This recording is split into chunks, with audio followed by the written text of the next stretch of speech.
सभी श्रोताओं का रामायण की कथा में हार्दिक स्वागत अभिनंदन।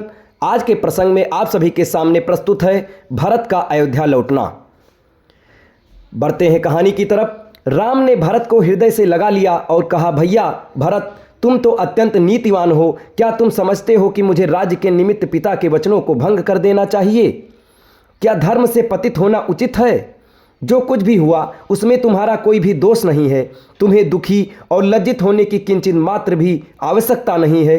माता कैकेयी की निंदा करना भी उचित नहीं है, क्योंकि उन्होंने पिताजी की अनुमति से ही वर मांगे थे।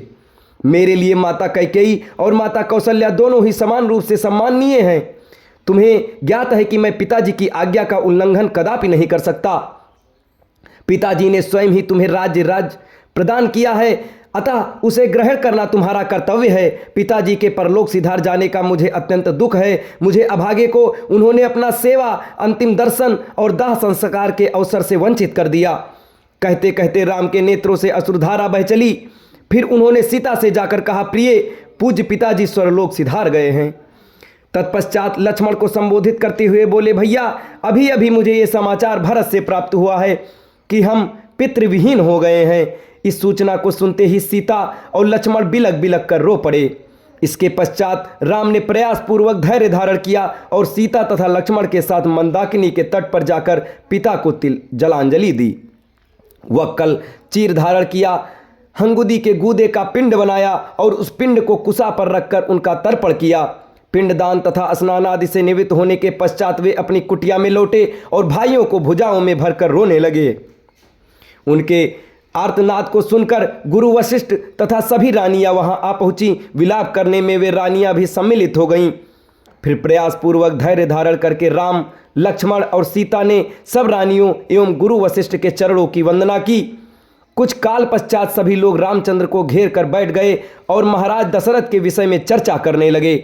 इस प्रकार वह रात्रि व्यतीत हो गई।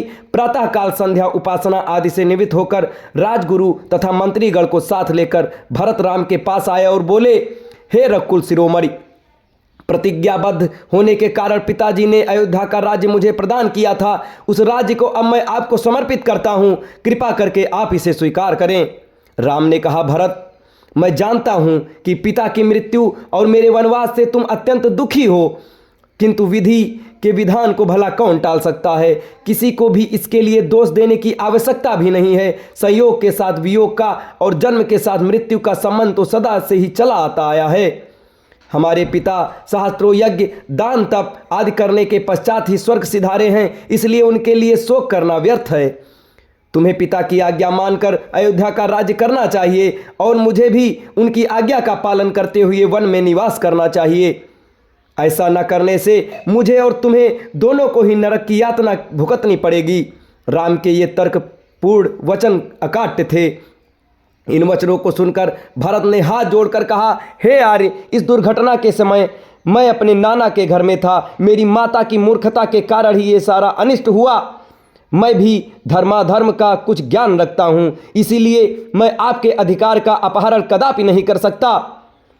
आप क्षत्रिय हैं और क्षत्रिय का धर्म जटा धारण करके तपस्वी बनना नहीं, अपितु प्रजा का पालन करना है। आपसे आयु, ज्ञान, विद्या आदि सभी में मैं छोटा हूँ।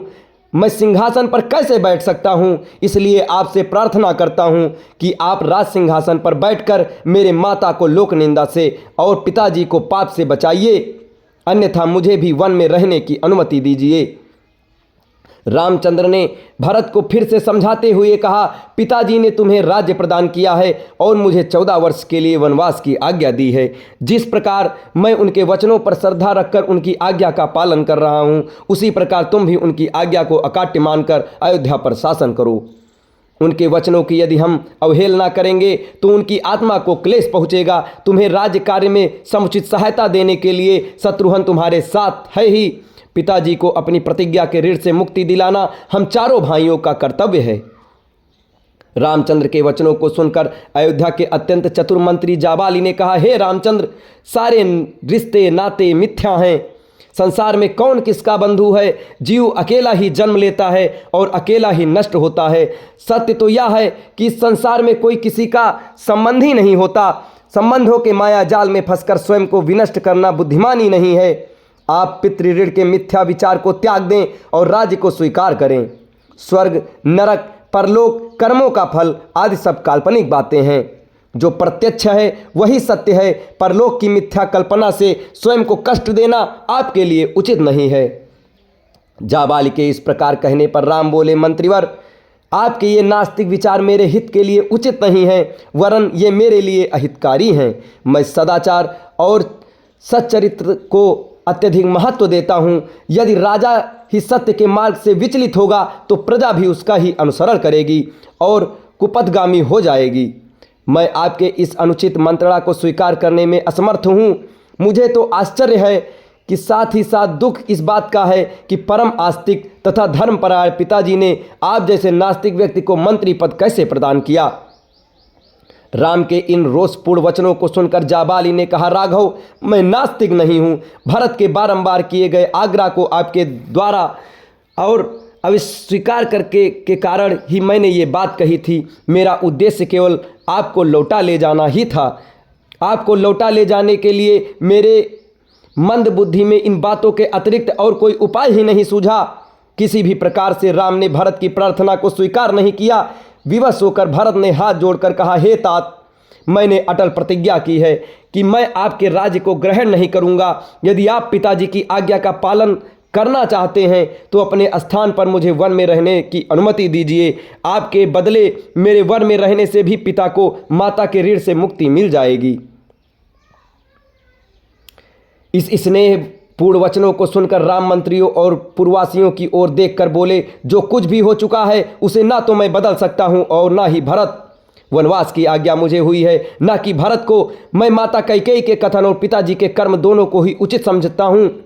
मातृभक्त, पितृभक्त और गुरु भक्त होने के साथ ही साथ भरत सर्वगुण संपन्न भी है, अतः उनका ही राज्य करना उचित है। जब राम किसी भी प्रकार से अयोध्या लौटने के लिए राजी नहीं हुए तो भरत ने रोते हुए कहा, भैया, मैं जानता हूं कि आपकी प्रतिज्ञा अटल है, किंतु यह भी सत्य है कि अयोध्या का राज्य भी आपका ही है। अतः आप अपनी चरण पादुकाएं मुझे प्रदान करें। मैं इन्हें अयोध्या के राज सिंहासन पर प्रतिष्ठित करूंगा और स्वयं वक्कल धारण करके ब्रह्मचर्य व्रत का पालन करते हुए नगर के बाहर रहकर आपके सेवक के रूप में राजकाज चलाऊंगा। 14 वर्ष पूर्ण होते ही यदि आप अयोध्या नहीं पहुंचे तो मैं स्वयं को अग्नि में भस्म कर दूंगा। यही मेरी प्रतिज्ञा है।